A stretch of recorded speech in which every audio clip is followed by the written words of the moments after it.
What's good, YouTube, and we're back with another fucking video. In today's video, I know y'all was expecting the Dead Island video, but I came across this shit and I just feel like this shit is necessary to watch, you feel me? I'm not gonna cap.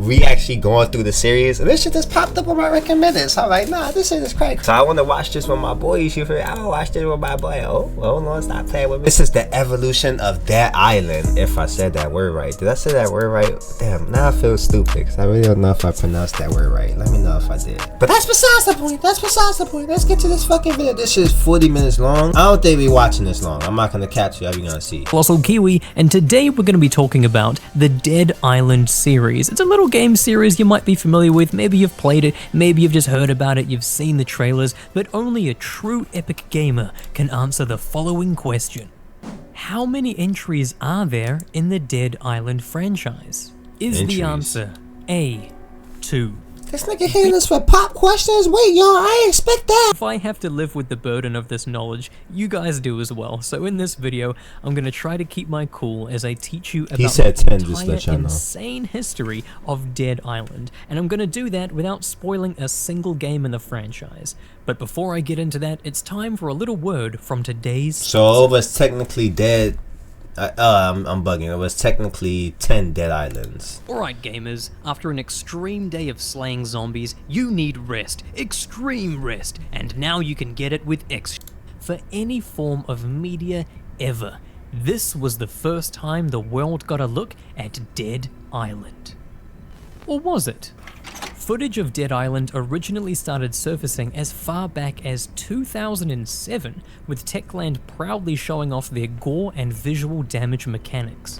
In an interview back then, Pavel Kopinski, who you may recognize from a billboard in Dying Light, talks about melee combat, the inclusion of RPG elements like different factions that you can side with, and the video even finishes by stating that the game was set to release in 2008. And I guess they decided that they needed more time to make it not look like one of those early 2000s horror games that used to scare me as a kid whenever I went to the arcade. Yeah, Dead Island was beautiful. I'm not gonna cap. Dead Island was so beautiful. I love that game. Thing they did, because look how amazing that 2011 trailer is. It just so beautifully set the scene of a gorgeous island resort contrasted by the tragic death and horror. Oh my god, bro. Oh my god, we need another game like that. I was just saying that in the last video, but if y'all watching the series, I was just saying that Dead Island is not the same as Dead Island 2. It's just not the same. Or Dead Island 2 is not the same as Dead Island 1. Y'all know what the fuck I mean? Damn! Just play the video. The only thing is, the game itself was completely different.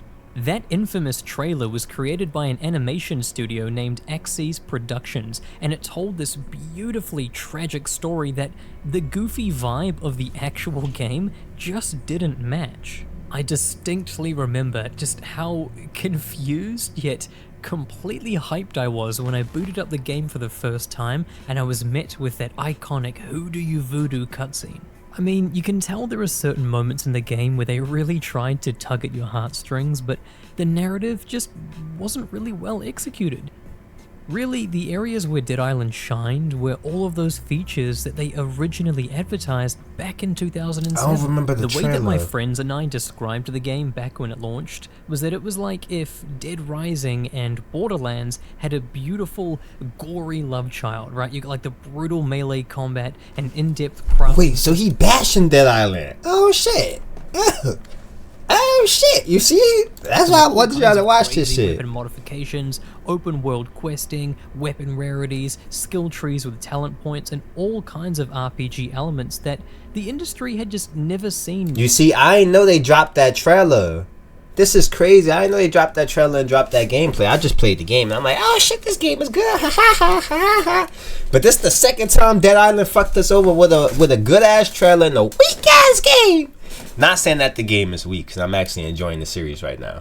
Bundled into one zombie game before. It was kind of like a first-person looter and shooter, but with the shooting replaced by hacking and slashing. Speaking of friends, co-op really was the way to experience this game, especially since you Audio check. Audio check. didn't really have a strong story to keep you immersed in single player, so instead, the best approach was to treat the entire island of Banoi like a zombie-infested playground for you and your buddies to wreak havoc in.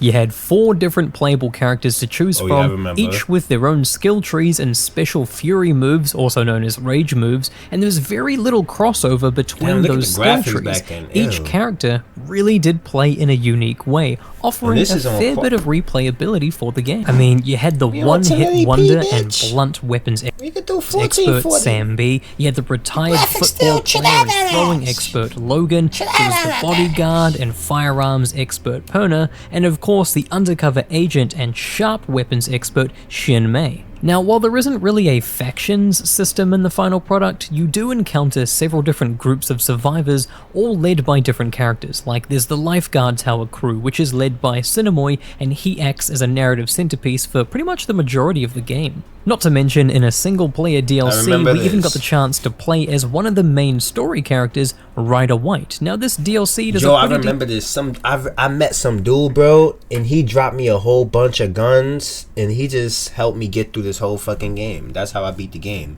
I did not even play the story the way it was supposed to be played. I think that's why I loved the game so much, because I met that dude. I didn't even know him, bro. I just queued up into a random server.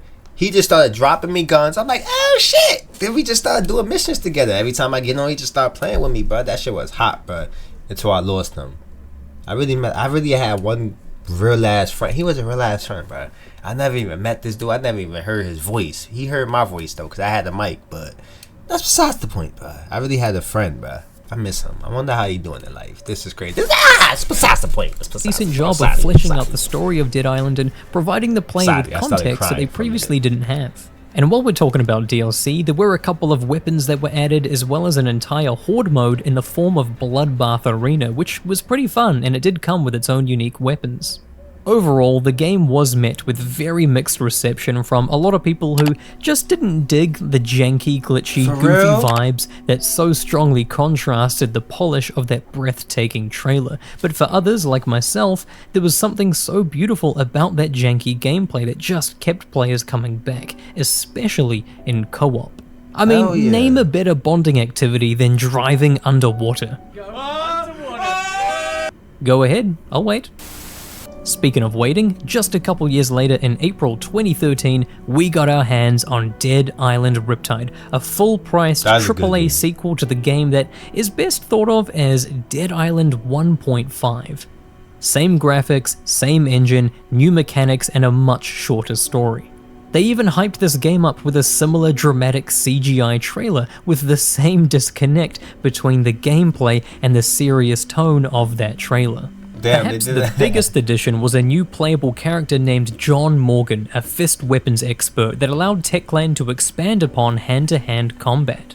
With Riptide, they also raised the level cap and accommodated this by expanding each character's skill tree and adding new universal skills, including a whole new group fury system. They also introduced a separate leveling system specifically for weapon skills that all of the characters... Damn, now I gotta look at it, bro. The trailer did not... Yo! Hold on, Reptile, hold on. This is great. Benefit. And if you wanted a bit of a boost from the beginning of the game, you had the option to import one of the original 4 characters from your Dead Island 1 save files. Riptide also introduced a few new weapons like the nail gun, the harpoon gun, the sniper rifle, the rocket launcher, all of which could aid you in the all-new tower defense style quests where you set up a base and defend it against waves of the undead, even giving you the ability to upgrade your fences with electricity and even upgrade the damage of the NPCs around you by doing little quests for them and giving them new weapons. Now, one thing I can't go without mentioning is the fact that the game is called Riptide. It has a flooded jungle, and it even has a new enemy type called Drowners, yet the zombies themselves don't take drowning damage anymore. Overall, Riptide did a decent job of expanding upon the features of the first game while providing a pretty lackluster story experience, all of which would have been much better suited as a big DLC expansion pack, kind of like Dying Light the Following for anyone familiar with Techland's later games. You could tell it was pretty quickly thrown together, and overall Riptide just didn't warrant the full $60 AAA price that it released with. And also, I nearly forgot to mention this, with Riptide, Sam B even released a new single, No Room in Hell, featuring Chameleonaire of all people, and while it is pretty fun to listen to, it just doesn't have that same charm of Who Do You Voodoo, which feels like a pretty apt analogy for the two games. Yeah, Riptide was good, but it wasn't the for same. anyone who felt let down by Riptide, their luck had immediately changed. Only 2 months after Riptide's release, a whole new IP was announced at E3 2013. A game that would combine all the best parts of Dead Island with a horror survival atmosphere and a whole new movement system for traversing the environment. This was the moment when the world got its first glimpse at Dying Light, developed by Techland, taking everything they learned from Dead Island and enhancing the gameplay with parkour mechanics and a terrifying day and night this game was cycle. hot. What great news for Dead Island fans, right? Sort of. I mean, Dying Light was announced to be developed by Techland, but it was also announced to be published by Warner Brothers. Long story short, after a difficult development process with the Dead Island series ultimately falling short of their own expectations, Techland had officially parted ways with Deep Silver in hopes that they could fully deliver on their vision without anything or anyone holding them back. Damn. Now, since this video focuses on Dead Island, I'll just go ahead and summarize by saying that Dying Light had a very successful release in 2015, followed by the 2022 release of Dying Light 2 very recently but anyway, back to Dead Island. Damn, Pretty much I honestly didn't even play Dying Light 2. I gotta play that game, bro. Y'all wanna see me beat that exactly game? 1 year after the Dying Light announcement, another unforgettable CGI trailer was released. I this remember time this for trailer. the actual Dead Island 2. Now at this point, you've got to understand, I was just losing my teenage mind. I mean, as a Dead Island... Yo, I was losing my mind when I first saw this trailer too, bro. I wasn't fucking, what, middle school? Super fan, it felt like my dreams were coming true. I was already insanely excited about Dying Light, which was essentially Dead Island meets Mirror's Edge, and actually around the same time as announcing Dying Light, Techland also announced Hellraid, which was pretty much Dead Island meets Skyrim. So I already felt like I was at maximum hype with those two releases on the horizon, and suddenly the actual Dead Island 2 was also announced. Just absolutely mind-blowing. Now, of course, I did have one big question. If Techland are officially no longer working on the Dead Island franchise anymore, who's gonna be giving us the sequel? Well, remember a game called Spec Ops: The Line? It was a super serious, single-player, modern warfare style game with a well-written story that most of the gaming world holds in high regard. Well, the German developers of that game, Jaeger Studios, were announced to be the ones to replace Techland in keeping the Dead Island series moving forward, but they were going to do so on their own terms.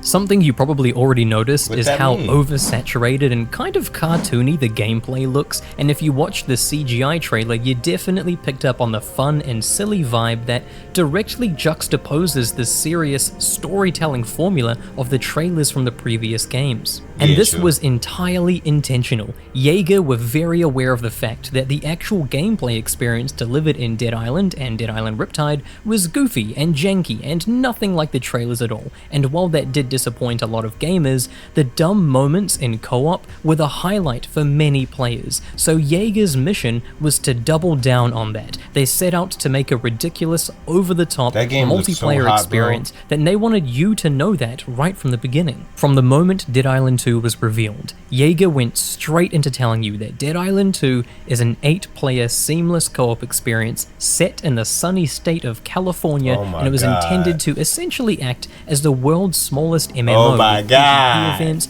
that goofy tone, taking itself much less seriously, and it also had no actual end story, so the narrative wasn't even a focus. And by the way, if you're wondering why it's still called Dead Island, even though you're running around the streets of Hollywood, the developers explained that California was the only infected part of the USA, or at least one of the only infected parts, so the entire state was quarantined and cut off from the rest of the country, essentially rendering California a man-made island. Now, all of that is a pretty big deal, and it's quite the transition from the previous formula, but they did keep the same theme of having 4 playable characters with different specializations. There's Ryan, basically Sam B, Ashley, pretty much Perna, Danny, essentially Shin Mei, and John, kinda Logan, but with more of a support role focus. It is kind of funny that they have 4 characters in an What the hell we 8-player got? co-op game, but then again, some of my favorite Dead Island crazy. memories involved all 4 people playing the same character. Now, going back to the trailer, one of the standout moments was the appearance of an anonymous character who sounded a lot like Jack Black. Go ahead, take a listen. Sweet! Oh, dude, time to split. Freaking awesome! Let's go! Dude, chill. I got this. Do y'all hear that? Naturally, this caused all kinds of theories to run wild until Jack Black himself did a Reddit AMA and some brave hero took the opportunity to ask him about it, and, well, he confirmed that it wasn't him. He suggested that it may be Mick Wingert, the guy who plays Kung Fu Panda in the TV show and sort of is like a stand-in for Jack Black, as well as, you know, his own talents and characters and all that, and it turns out he was right. It is Mick Wingert, but we'll return back to this mystery character later. Anyway, Dead Island 2 was set to release in early to mid 2015. It was. So we waited, and well, come July 2015, Deep Silver announced that Jaeger had been dropped from the project entirely because their visions didn't align. Sounds kind of familiar, right? It wasn't until March 2016 that it was announced that Sumo Digital, the guys behind Little Big Planet 3, had taken over development. And from here, radio silence. For 3 years, Damn. nothing. No gameplay, no trailers, no interviews, nothing aside from a couple of Deep Silver tweets saying, "Hey guys, we're definitely still making Dead Island 2, don't worry, it's definitely coming, dude." And at this point, most people had forgotten about the game entirely, did forget. yet a small minority had faith that a massive I have no fucking faith. I forgot. I struggled throughout life. Weak ass reveal game. was coming, and, well, they were wrong. August 2019, Sumo Digital had parted ways with Deep Silver, and Dead Island is now in the hands of Dam Buster Studios. the Damn, team why was everybody canceling this game like this game was so bad? I'm lost, like... behind Homefront: The Revolution. Yeah, and much like Sumo's Nobody could live up development to the story, bruh. The storyline was hot, and nobody could live up to it. cycle, 3 years have passed and we've yet to see anything. To really put things into perspective, it's 2022, and the last time we got gameplay or any kind of official media of Dead Island 2 was Jaeger's version of the game in 2014. I mean, Yeah, a couple well, years ago there was a leak of Jaeger's 2015 game build, but the fact remains that nothing official has been shown to the public for 8 years, and the game has switched developers twice in that time. Hell Now, yeah. very recently, in 2022, there have been some leaks, some rumors, some inside information that suggests we might finally be getting the game within the next year, but we'll talk about that at the end of the video. For now, let's just journey back to E3 Damn, that's 2014. crazy. Let me know what y'all think about this shit. The game is strictly trash, and they've been through mad developers. The game is just not the same. They need to leave Dead Island right where it's at, because Dead Island 2 wasn't any better, just to let y'all know. Appreciate all the fucking support. We still gonna finish the Dead Island 2 series. Don't get it twisted. But let me know what y'all think about this shit down below. This video was kinda hot. This is crazy. I'm mad I'm just now seeing it.